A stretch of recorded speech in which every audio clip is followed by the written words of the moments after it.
आज Doubtnut app download करें। Doubtnut पर अपने सभी गणित, रसायन विज्ञान, भौतिक विज्ञान और जीव विज्ञान के डाउट्स का करो सफाया। बस प्रश्न की फोटो खींचो, एक ही प्रश्न को क्रॉप करो और तुरंत वीडियो सोल्यूशन पाओ। अभी डाउनलोड करें। प्रश्न है कि 0 डिग्री सेल्सियस के 10 ग्राम बर्फ को 100 डिग्री सेल्सियस की भाप में परिवर्तित करने के लिए कितनी ऊष्मा की आवश्यकता होगी। ठीक है, और हमें साथ ही साथ बर्फ की गुप्त ऊष्मा भी दी गई है जो कि है 80 कैलोरी प्रति ग्राम। ठीक है, ऊष्मा इधर प्रिंट हो गया, लेकिन बर्फ की गुप्त ऊष्मा बराबर 80 कैलोरी प्रति ग्राम, इसको हम ऐसे लिखेंगे। ठीक है, तो आइए हल करते हैं इस प्रश्न को। क्योंकि हमें क्या दिया गया है कि एक इस प्रकार से मान लेते हैं कि ये हमारा क्या है, 10 ग्राम बर्फ है। ठीक है, ये हमारी 10 ग्राम बर्फ है और इसको क्या करना है, इसको हमें 100 डिग्री सेल्सियस की भाप में बदलना है। अब चूंकि हम जानते हैं कि भाप कैसी होती है, भाप एक गैस होती है। ठीक है, ये हमारी कैसी है, 100 डिग्री सेल्सियस की भाप। इसमें हमें इस 10 ग्राम बर्फ को बदलना है। और ठीक है, और ये कितने पर है, ये 0 डिग्री सेल्सियस पर है। ठीक है, तो आइए इसको कैसे करेंगे। ठीक है, अगर हम जानते हैं कि सबसे पहले, ठीक है, 0 डिग्री सेल्सियस की बल्ब है, माफ कीजिएगा बर्फ है, तो इसमें 100 डिग्री सेल्सियस की भाप तक ये कैसे पहुंचेगी। तो सबसे पहले होगा क्या कि जैसे कि ये 0 डिग्री सेल्सियस की बर्फ है, ठीक है,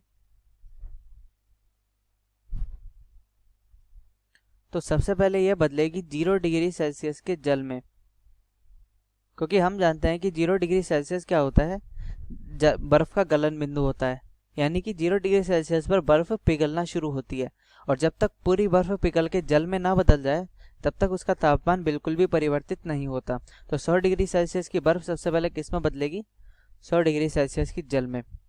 ठीक है, अब ये जल बन चुकी है, तो जल बनने के बाद ये 100 डिग्री सेल्सियस इसका तापमान बढ़ेगा और ये पहुंचेगा 100 डिग्री सेल्सियस के जल में।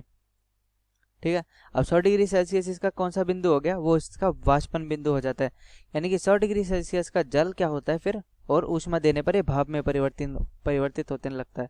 तो 100 डिग्री सेल्सियस की भाप, और यहाँ पर आकर हमको रुक जाना है। ठीक है, यानी कि यहाँ से लेकर हमको यहाँ तक जाना है। तो इस पूरे प्रकरण में कितनी ऊष्मा लगेगी। ठीक है, तो सबसे पहले हमारे 0 डिग्री सेल्सियस की बर्फ से हम जल में जा रहे हैं और ये प्रक्रम कैसा है, हमारा अवस्था परिवर्तन। तो यानी कि यहाँ पे हमारा तापमान परिवर्तित नहीं होगा। तो इस स्थिति में हमारी ऊष्मा लगेगी m गुणा एल एफ। ठीक है, ये m गुणा एल एफ क्या है, एल एफ है हमारी गलन की गुप्त ऊष्मा। ठीक है, हमारी गलन की गुप्त ऊष्मा,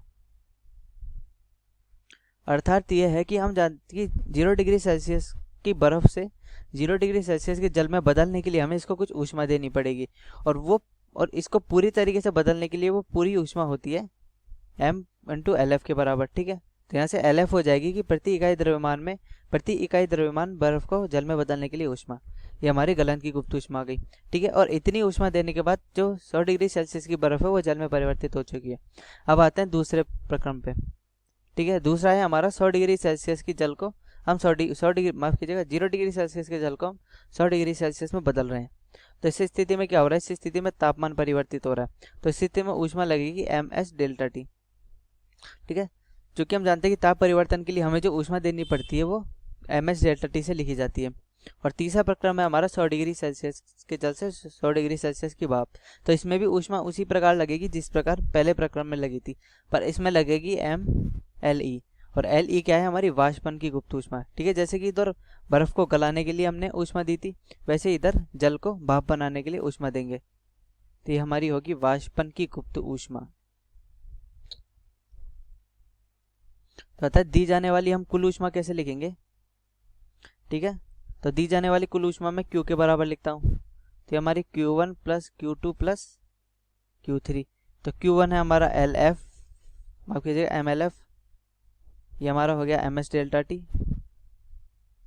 और ये हमारा क्या हो गया, ये हमारा हो गया MLE। ठीक है, अब हमें चूंकि m का मान तो पता है, हमें प्रश्न में m का मान कितना दिया गया है।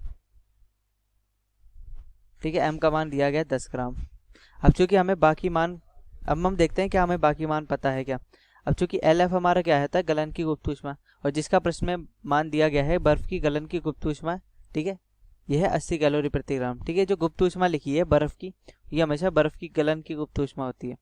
ठीक है, तो इसकी गुप्त ऊष्मा हमें दी गई है 80 कैलोरी प्रति ग्राम। अब क्या हमें S का मान दिया गया है।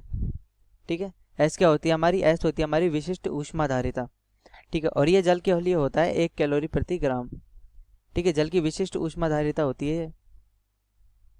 और आगे एल ई। ठीक है, प्रश्न में हमें एल ई भी नहीं दिया गया। एल ई का मान होता है 536 कैलोरी प्रति ग्राम। ठीक है, प्रश्न में दिया गया हो या ना दिया गया हो, परंतु हमें ये मान याद रखने चाहिए। ठीक है, कई बार होते हैं कि प्रश्न में हमें ये मान नहीं दिए गए होते हैं। ठीक है, तो हमें ये मान याद रखने चाहिए। अब हम यहाँ से आसानी से क्यू का मान निकाल सकते हैं।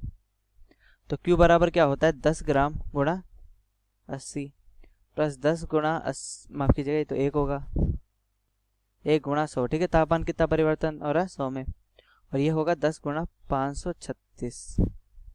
ठीक है, तो 800 प्लस 1000 प्लस 5360। ठीक है, इसको हम जोड़ेंगे तो ये 0, ये आ गया 6, ये 1, ये आ गया 7160 कैलोरी। ठीक है, ये पूरा हमने किस में लिखा था, कैलोरी में। तो अतः हमने जो हमको जो इस प्रक्रम में ऊष्मा देनी पड़ेगी वो कितनी ऊष्मा आएगी, 6160 कैलोरी के बराबर। ठीक है, तो इस प्रकार हमारा प्रश्न हल हुआ। कक्षा 6वीं से 12वीं से लेकर नीट, IIT, JEE वो एडवांस के लेवल तक 1 करोड़ से ज्यादा छात्रों का भरोसा। आज ही डाउनलोड करें डाउटनेट ऐप या व्हाट्सएप करें अपने सारे डाउट्स 8400 400 400 पर।